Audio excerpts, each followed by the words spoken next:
जितनी भी बच्चे क्लास 10th में 2026 में अपना विज्ञान का पेपर देने वाले हैं तो उनके लिए वीडियो वेरी वेरी इंपॉर्टेंट होने वाली है। देखो मेरे तरफ से जितने भी बच्चे 2026 में अपना विज्ञान का पेपर देंगे तो इस वीडियो को जरूर देखा करके जाना। अगर आप लोग इस वीडियो को देखा कर नहीं जाओगे तो मेरे पर जो आप लोगों को बहुत बड़ी समस्या हो सकती है। देखो आप लोग इस वीडियो को देख करके मेरे पर जो मैं आप लोगों से कह सकता हूँ कि आसानी से आप लोग अपने नंबर बहुत अच्छे नंबर आपके आ जाएंगे, है ना।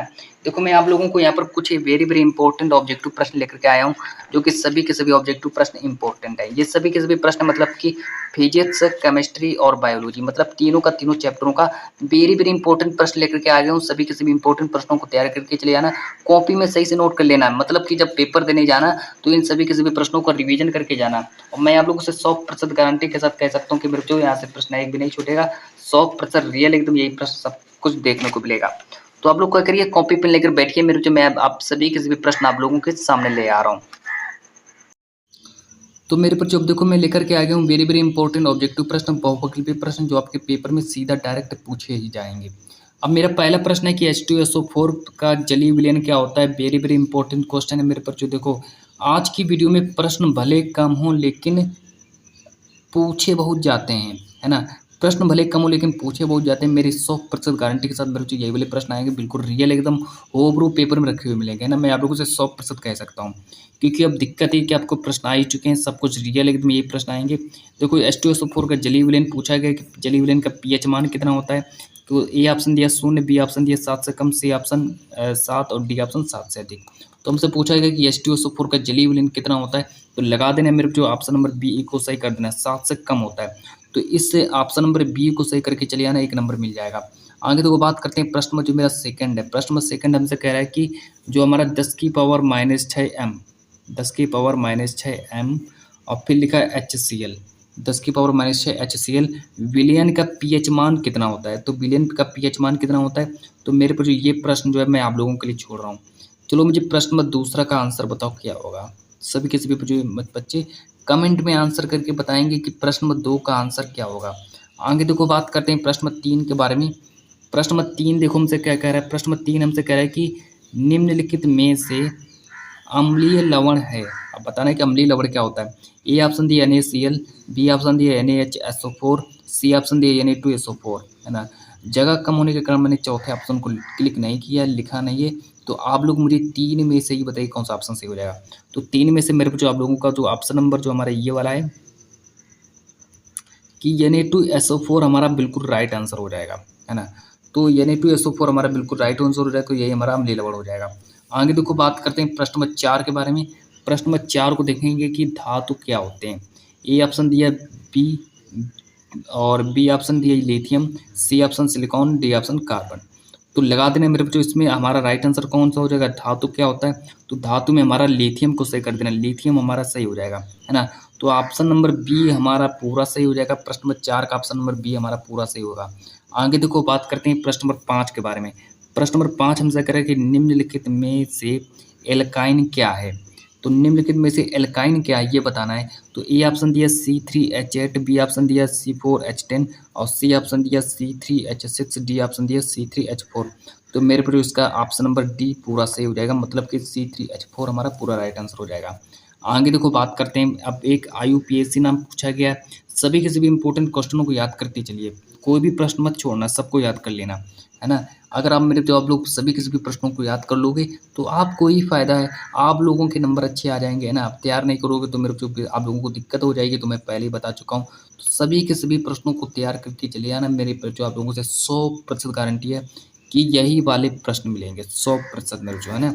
अब दिक्कत ही क्या है मेरे जो अब तो प्रश्न अब तो सब कुछ रियल एकदम यही आने वाले हैं। प्रश्न नंबर 6 को देखेंगे कि C2H6 का IUPAC नाम पूछा गया है।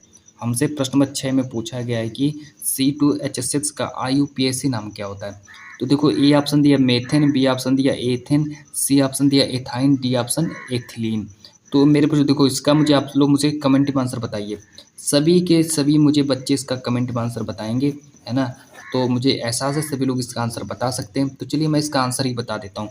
तो इसका आंसर ही हो जाएगा एथेन, है ना। तो C2H6 का जो IUPAC नाम जो होता है मेरे पर जो एथेन पूरा सही हो जाएगा। आगे देखो बात करते हैं प्रश्न नंबर 7। प्रश्न नंबर 7 को लेकर के आए हैं। प्रश्न नंबर 7 देखो क्या कर रहा है प्रश्न नंबर 7 हमसे कह रहे हैं कि एथिलीन क्षारीय पोटेशियम परमैंगनेट के साथ क्रिया करके देता है, क्या देता है? जब जब एथिलीन जो होता है हमारा, एथिलीन जो होता है जब क्षारीय पोटेशियम, एथिलीन जो होता है जब क्षारीय पोटेशियम परमैंगनेट है ना, पोटेशियम एथिलीन जब पोटेशियम परमैंगनेट के साथ क्रिया करता है तो क्या देता है? ए ऑप्शन दिया एसिटिलीन देता है, बी ऑप्शन दिया है हमारा एथिन देता है, सी ऑप्शन दिया है ग्लाइकॉल देता है, डी ऑप्शन दिया एथिल अल्कोहल देता है। तो क्या देता है कि एथिलीन पोटेशियम परमैंगनेट के साथ क्रिया करके क्या देता है? तो मेरे पर जो इसका राइट आंसर हो जाएगा ग्लाइकॉल देता है ना। तो ऑप्शन नंबर सी को सही कर देना कि ग्लाइकॉल देता है, यही आप लोगों का सी ऑप्शन सही हो जाएगा। आगे देखो बात करते हैं प्रश्न नंबर 8 के बारे में। प्रश्न नंबर 8 को देखेंगे कि प्रोपेनल क्या होता है। तो मेरे पर जो प्रश्न नंबर 8 हमसे कह रहा है कि प्रोपेनल क्या होता है। पहले तो हम आप लोगों को 4 ऑप्शन बता दें, 4 ऑप्शन क्या क्या हैं। तो C2H5O, ए ऑप्शन दिया C2H5O, बी ऑप्शन दिया C4H8O, सी ऑप्शन दिया C3H6O और डी ऑप्शन दिया C3H5O। तो मेरे पर जो इसका राइट आंसर हो जाएगा C3H6O, है ना। तो ये हमारा बिल्कुल राइट आंसर हो जाएगा। ऑप्शन नंबर सी को क्लिक करके चले आना, 1 नंबर फिर से आपको मिल जाएगा, है ना। पूरा का पूरा मेरे जो आप सब कुछ एकदम रियल ये प्रश्न आप लोगों को पेपर में मिलेंगे। आगे देखो बात करते हैं प्रश्न नंबर 9 के बारे में। प्रश्न नंबर 9 को देखेंगे क्या कह रहा है। प्रश्न नंबर 9 हमसे कह रहे हैं कि कोपिका, अब देखो ये बायोलॉजी से प्रश्न उठाए हमने ना, मतलब कि तीनों के तीनों सब्जेक्टों का इंपॉर्टेंट क्वेश्चन है, फिजिक्स केमिस्ट्री बायोलॉजी, मतलब कि तीनों के तीनों से मैंने प्रश्न उठाए कि कोपिका जिसको हम वायु कोष्ठिका भी कहते हैं, कोपिका या फिर वायु कोष्ठिका कह सकते हैं, ये कहाँ पाई जाती है? तो ए ऑप्शन दिया यकृत में पाई जाती है, बी ऑप्शन दिया आमाशय में पाई जाती है, सी ऑप्शन दिया फेफड़ों में पाई जाती है, डी ऑप्शन दिया जीभ में पाई जाती है। तो कोपिका या फिर वायु कोष्ठिका कहाँ पाई जाती है? तो मेरे पर जो लगा देना फेफड़ों में पाई जाती है ना। तो ऑप्शन नंबर सी को सही करके चले आना। आगे देखो बात करते हैं प्रश्न नंबर 10 के बारे में। प्रश्न नंबर 10 हमसे कह रहे हैं कि वह कौन सी सिरा है जिसमें शुद्ध रुधिर प्रवाहित होता है। तो वह कौन सी ऐसी सिरा जिसमें शुद्ध रुधिर प्रवाहित होता है? तो मेरे पर जो ए ऑप्शन दिए पल्मोनरी सिरा, बी ऑप्शन दिए ग्रीवा, सी ऑप्शन दिए पोर्टल सिरा, डी ऑप्शन दिए पश्चमहासिरा। तो इसका राइट आंसर हो जाएगा पल्मोनरी सिरा, बिल्कुल राइट आंसर हो जाएगा। मतलब कि वही कौन सी सिरा जिसमें शुद्ध रुधिर प्रवाहित होता है? तो पल्मोनरी सिरा में शुद्ध रुधिर प्रवाहित होता है। तो ऑप्शन नंबर प्रश्न नंबर 10 का हमारा ऑप्शन नंबर ए सही हो जाएगा, पल्मोनरी को सही कर देना। आगे देखो बात करते हैं प्रश्न नंबर 11 के बारे में। प्रश्न नंबर 11 को देखेंगे, मेरे पर जो प्रश्न नंबर 11 क्या कर रहा है कि अमोनिया का यूरिया में परिवर्तन करता है।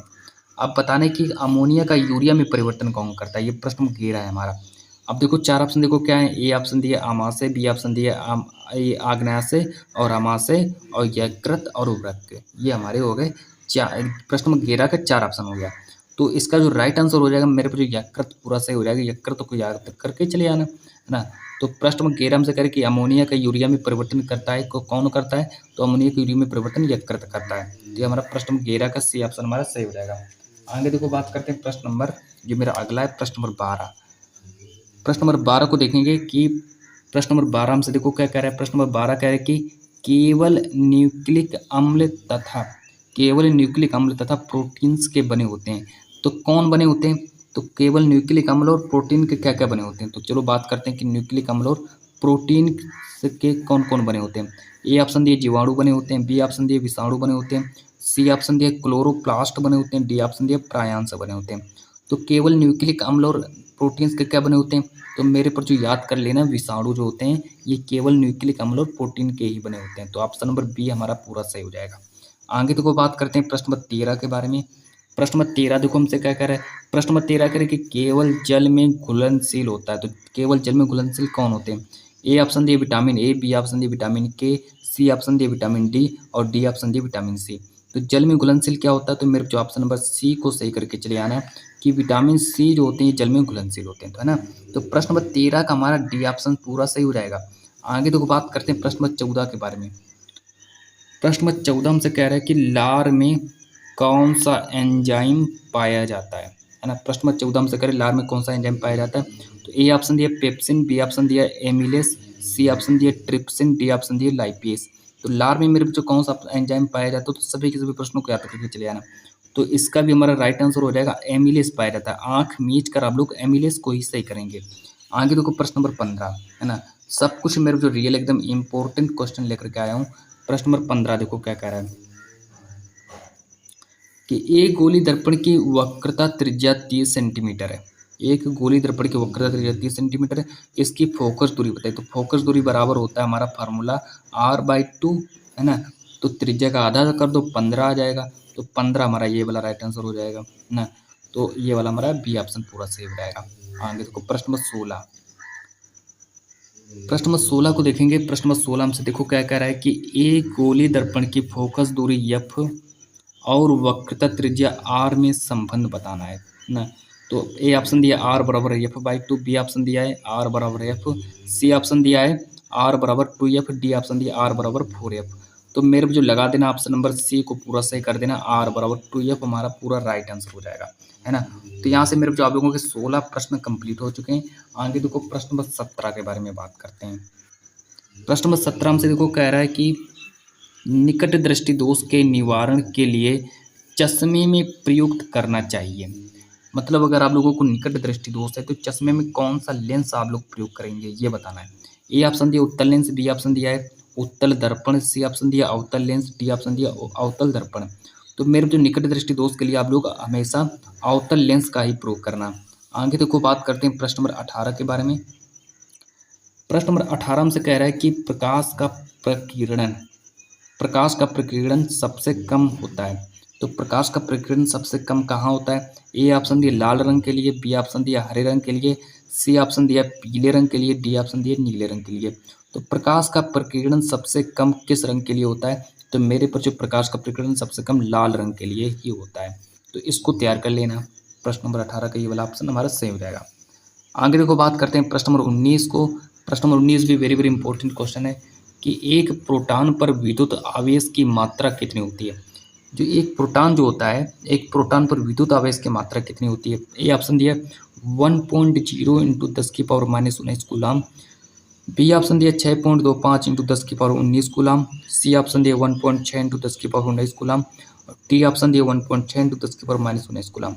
तो इसका हमारा ऑप्शन नंबर डी हमारा पूरा सही हो जाएगा, है ना। तो ऑप्शन नंबर डी को सही करके चले आना, मेरे को जो 1 नंबर फिर से मिल जाएगा। आगे देखो बात करते हैं प्रश्न नंबर 20। प्रश्न नंबर 20 को देखेंगे कि बिजली के बल्ब में फिलामेंट किसका बना होता है। तो मेरे पर जो लगा देना टंगस्टन को सही करके चले आना, टंगस्टन को सही करके चले आना, 1 नंबर फिर से मिल जाएगा। अब यहाँ पर मेरे जो मैंने आप लोगों को 20 वेरी वेरी इंपॉर्टेंट क्वेश्चन बताए, है ना। तो बस 20 प्रश्नों को तैयार कर लेना। मेरी आप लोगों से गारंटी है कि 10 से 12 नंबर आपके कहीं नहीं गए, है ना। तो 10 से 12 नंबर आप लोगों के इसी वीडियो से पक्के हो जाएंगे। मात्र आप लोग 20 प्रश्न पढ़ लो, है ना। तो जब तक के लिए मैंने आप लोगों को इस वीडियो में 20 प्रश्न बताए, तो अब नेक्स्ट वीडियो को जो लाएंगे मेरे जो उसमें भी इंपॉर्टेंट क्वेश्चन ही होंगे।